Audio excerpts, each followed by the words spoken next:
Chapter 3. The birds were chirping in the tree outside John's window, and the sky beyond was a deep blue. The bedroom door opened a few inches. "Hey, Sleepy," Mrs. Midas called. "Everyone else is up." John put on his bathrobe and slippers and ambled to the bathroom. His sister Mary was still brushing her teeth, and he had to wait until she finished. "Come on, Mary," he said a little crossly. "Don't take all morning." "Here you are," Mary said, handing him the toothpaste tube. While Mary soaped her face, John squeezed a little of the toothpaste onto his brush. The paste was pink. John made a face at the toothbrush. It didn't seem fair that he should have to brush his teeth with stuff that tasted just like his tonic. A stinky taste, he called it.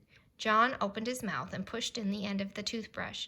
As soon as it touched his front teeth, he noticed a delicious sweetness in his mouth, a taste of the best kind of chocolate. He pushed the brush to and fro, and the taste seemed to grow stronger. He removed the brush. The bristles were brown. "What kind of toothpaste is this?" John asked. Mary was drying her face. "The same kind," she answered. "It says on the tube." "Blanco Dent," John read. It was the same kind they had always had. "Why, it's chocolate flavored this time," he asked. "Boy, it's good." "Silly," Mary said. "Course it isn't chocolate." She hung up her towel and swished out of the bathroom. John squeezed some more toothpaste onto his brush and continued to brush his teeth. Chocolate again! It was marvelous, rich, sweet, smooth chocolate. Chocolatey chocolate, like the single piece of chocolate from the box the night before. That's weird. What would you do if your toothpaste tasted like chocolate? There seemed to be no further need for the toothbrush, so John rinsed it and hung it up. He squeezed out another bit of toothpaste onto a fingertip this time. He put his finger in his mouth and ate the toothpaste off. When he took his finger out again, it was stained chocolate brown. John wasted no more time. He put the end of the toothpaste tube into his mouth and emptied the paste onto his tongue. It squeezed out like thick, creamy chocolate. Mary looked into the bathroom. "Hey, what are you doing?" she demanded. "Yummy," was all John said. John and Mary were a little late getting to the dining room, and Mr. Midas was already on his way to the train when they sat down at the breakfast table. "John ate up all the toothpaste," Mary told their mother.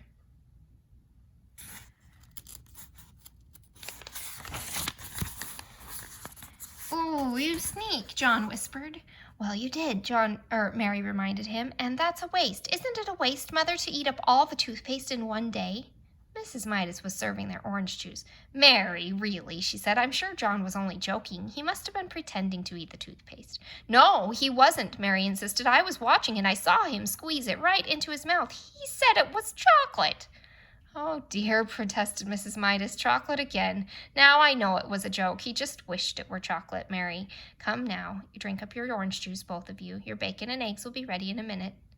As Mrs. Midas left the room, John took up his glass of orange juice and put it to his lips. As soon as he tilted it, the liquid began to flow into his mouth. A happy look came into his eyes. "Boy, that's good," he said at last, lowering the empty glass. "Chocolate juice."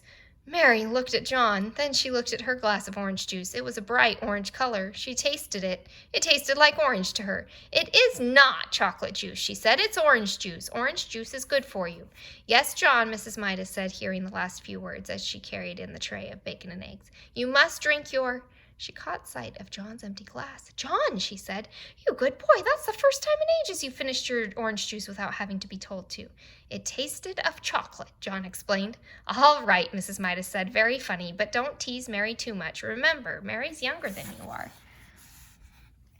John silently picked up his fork and sliced the yolk of his fried egg.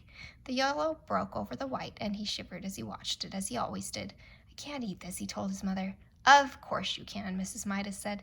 "You drank your orange juice. Try to eat your bacon and egg." John scraped up a small piece of egg and put it into his mouth. It immediately became chocolate white and chocolate yolk. Both lovely, lovely chocolate. John mumbled, "chocolate egg." In almost no time he had finished every scrap of egg on his plate. Then he tried the bacon. The bacon turned to chocolate too. John had never before enjoyed his breakfast so much. After the orange juice that had turned into chocolate juice in his mouth, and the fried bacon and egg that had turned to fried chocolate. He ate 2 slices of chocolate toast with chocolate butter and chocolate marmalade, washed down with a glass of chocolate milk. "I'm very pleased with you this morning," Mrs. Midas said as she helped John on with his coat. "If you promise to eat your lunch at school as well as you ate your breakfast, I'll give you a dime to buy some chocolates with." "Oh, that's all right," John said. "I don't think I'll need it." Mrs. Midas looked puzzled as she waved goodbye. Very strange.